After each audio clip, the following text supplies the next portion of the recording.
Wow, thank you so very much. I really appreciate that. I'm not sure if I earned that applause yet. I hope if I work hard enough, I might just very well do that. I'm honored to be here in Cecil County today. Look at you all. I mean, at your height, you had over 550 people from what I understand. You still got a couple hundred people out. You're waving signs, distracting traffic for the cause of freedom. To that I say hoorah. Now, where are my veterans? Put your hand up if you served in the military. Give these men and women a great big God bless you, because they deserve it. Now, where are the spouses of my veterans? There you go. Those that are married to them, that put up with them for 20, 30, 10. Give them a hand, because they deserve it as well. I say hoorah to you. I like him. Taking you with me. Hoorah is our clarion call. You know, we stand here for the cause of freedom.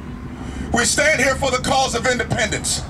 We realize that our founding fathers embodied us with a constitution that stands poignant and on point to this piece, that we are all God's children with unalienable rights of life, liberty, and the pursuit of happiness. We celebrate that freedom today.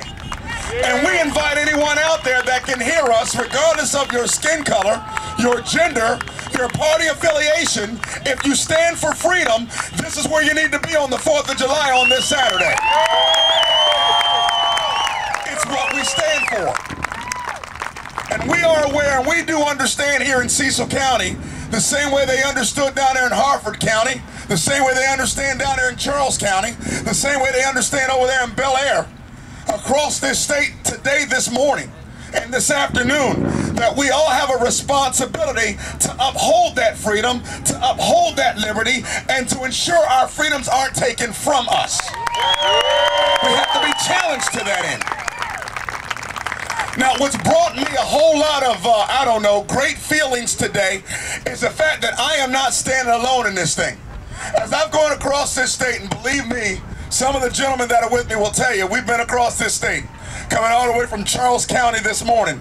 We got up at 4:30 a.m., 5 o'clock to get here today, just to be amongst you all so we can find some folks to stand with. Because like you, we're concerned about the direction and where our country's going.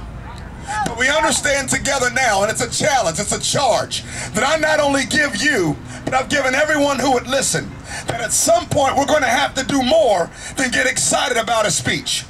At some point we're going to have to stand up, we're going to have to be vocal, each and every one of us, and take our passion to the ballot box, corner our legislative officials, let them know that when we elected them, we didn't elect them to lead us, we elected them to represent us, which means they are held accountable to us.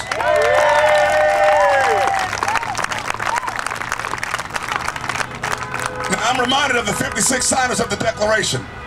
Some of you all know who those heroes are, who they were.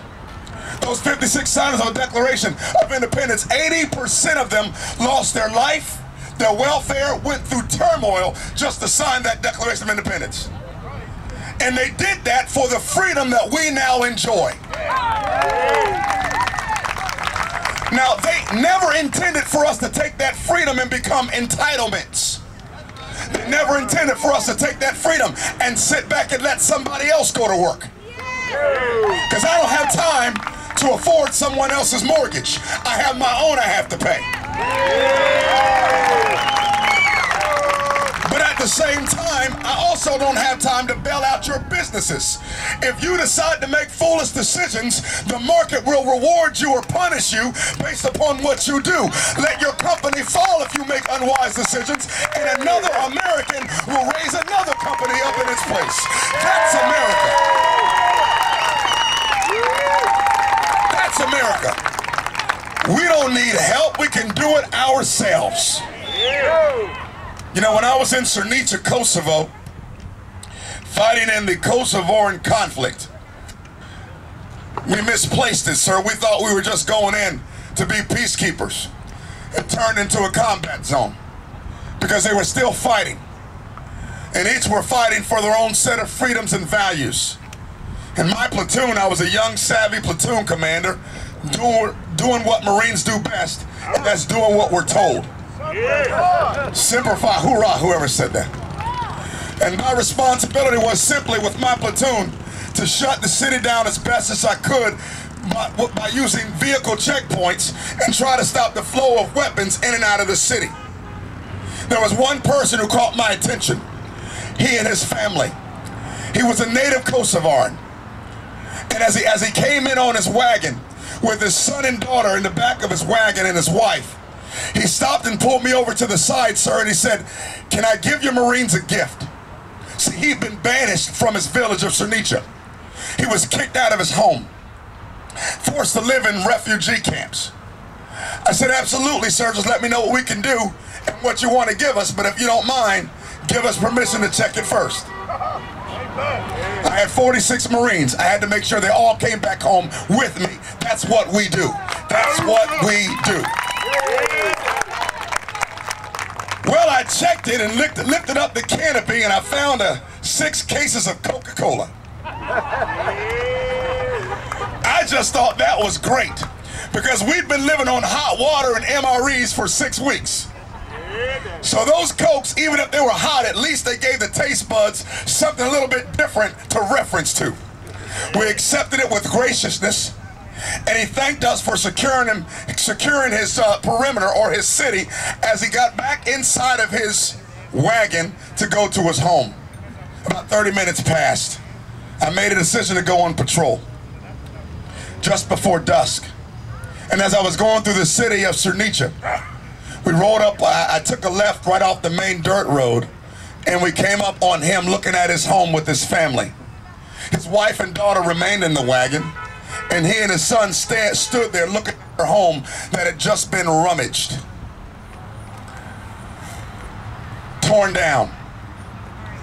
And he looked at me with a tear in his eye, and I said to him, "I tell you what, sir," back from my translator to his ears, "if you would allow me, we'll provide a hasty security, and we'll help you at least rebuild by getting some of this rummage out of the way, so you and your family can at least have a place to sleep tonight." He looked at me with that same look in his eye and said in his own language, "I don't need your help rebuilding my home.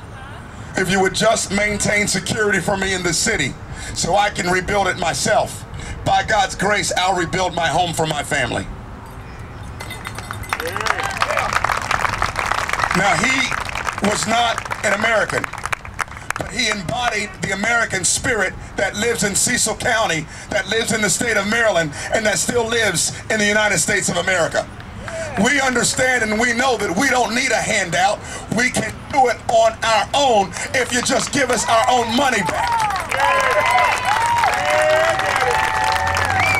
We understand that freedom is not free.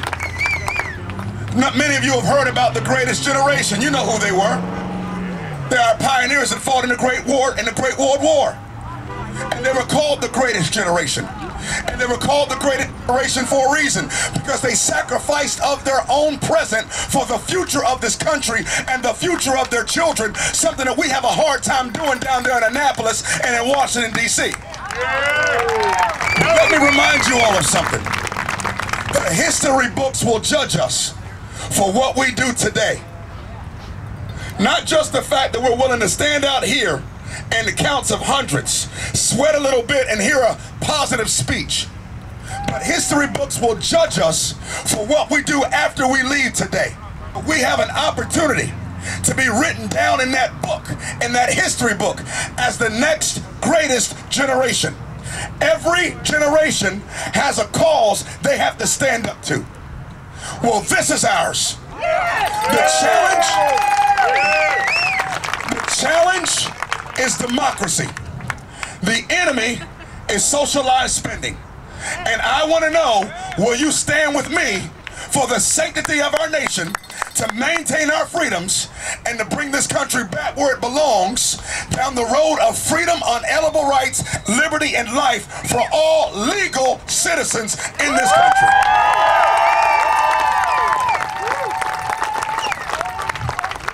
I am willing to stand with you, but are you willing to stand with me?